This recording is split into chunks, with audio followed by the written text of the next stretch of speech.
For our last story tonight, let's talk about obesity. Science calls it a chronic disease. If you're obese, it means you have excess body fat. Some call it a modern-day condition. Others say it has always existed. Globally, 1.1 billion people are obese. That's 14% of the global population. By 2035, that number could rise to 51%. So it's a big problem for the world. But right now, it's an even bigger problem for North Korea. Its leader, Kim Jong Un, is battling obesity. Forget nuclear superpowers. Looks like Kim's biggest struggle is with his weight. Now, North Korea is one of the most secretive countries in the world. It's called the Hermit Kingdom. So you may be wondering, where is this information coming from? Well, it's from an intelligence report released by South Korea's top spy agency. They keep track of every activity in the north, and this is what they chanced upon: Kim's health struggles. Now, some background here. Kim Jong Un was born in 1984, so he's 40 years old. He's around 5 feet 7 inches tall. He weighs around 140 kilos, 140. That puts him in the very severely obese category. In 2021, Kim Jong Un lost some weight, around 20 kilos. He looked visibly slimmer.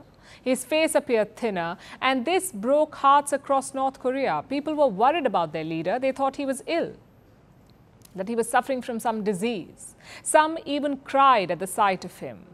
That's not the reaction you would want after a makeover, but Kim did not seem to mind. After all, North Korea is a very different society. It's cut off from the rest of the world. It struggles with a food crisis. Half of its citizens are impoverished. There is rampant malnutrition. So in a country like that, being overweight is a sign of wealth. It's like a status symbol, apparently. And as the country's leader, Kim Jong Un must be a reflection of that. So his weight loss journey did not go down too well with his people. What's worse, it did not even last.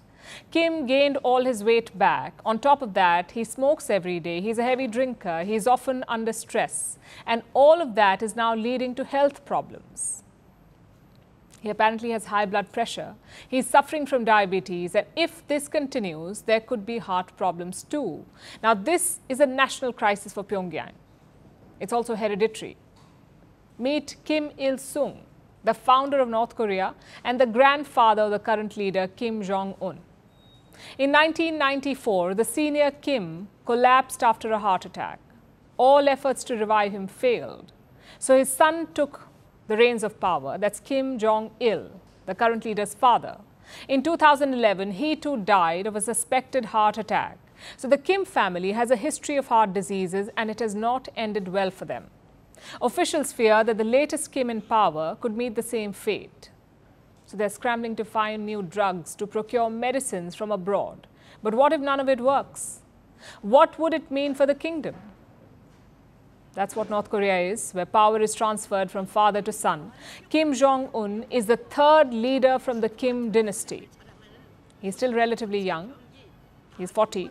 He was expected to rule for the foreseeable future, but his health is a wild card. So they're zeroing in on a successor, someone who can take over if something were to happen to Kim. And who would that be, the successor? Reports point to this child, Ju-ae. She's Kim Jong-un's daughter. She's around 10 years old. She's been accompanying him to events. North Korean media calls her Kim's most beloved child.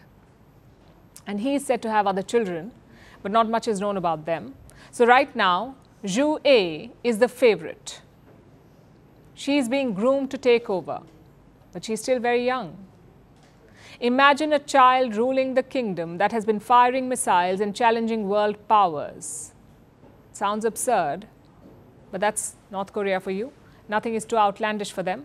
As for Kim Jong-un, it shows that even the most formidable leaders are not immune to the trials of the flesh.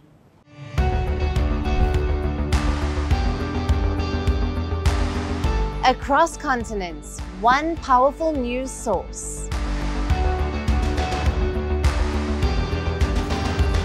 Bringing you diverse perspectives on the issues that matter.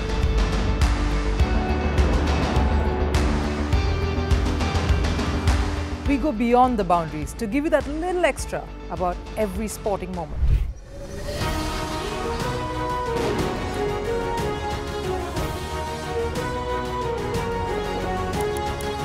So thank you for making Firstpost 5 million strong. We're counting on your support and you can trust us to bring you the news unfiltered and unvarnished.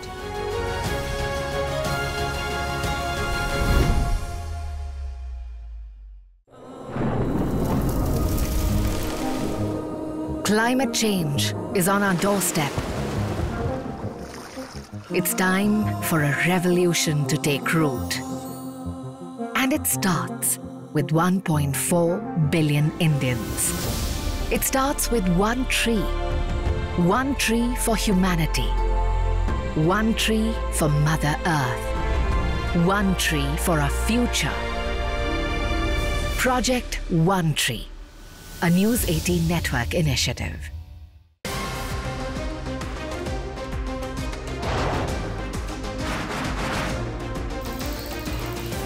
On the show today, the T20 World Cup Vantage has moved across to the West Indies. What can you expect from this? Hello, I'm Alison Green, coming to you from Durban, South Africa. Today we have a special show. Start with a report on India's shifting nuclear posture. For the first time since India officially became a nuclear power. Hello and welcome to Firstpost America. I'm Eric Ham, coming to you live from the nation's capital,